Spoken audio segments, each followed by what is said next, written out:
घाघरा पहिरे छत्तीसगढ़ ने, रुपया माला गले सुहाए, बिंदिया कंगना चांदी पायल, देखे मन हर मुस्काए।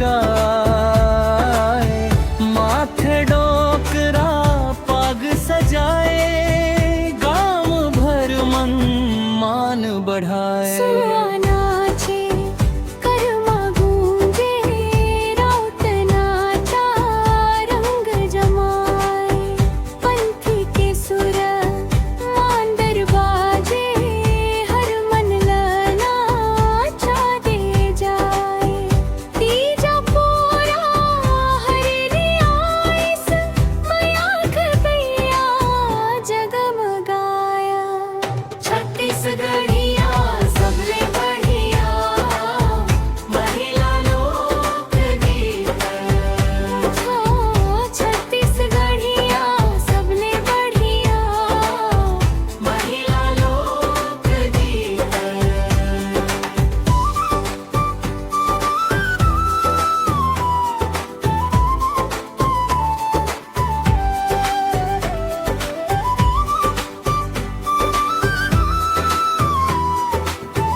छत्तीसगढ़ धन धन भय, जन जन मन नया बरसाए।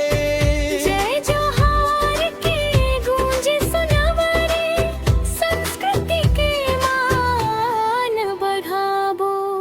छत्तीसगढ़िया सबले बढ़िया, महिला लोक गीत हो।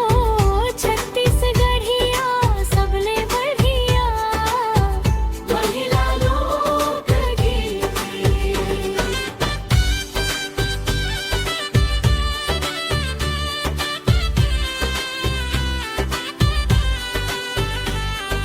छत्तीसगढ़िया सबले बढ़िया, महिला लोकगीत। लोकगीत लोक बंधे वाला, दुनिया भर मन गूंजावो।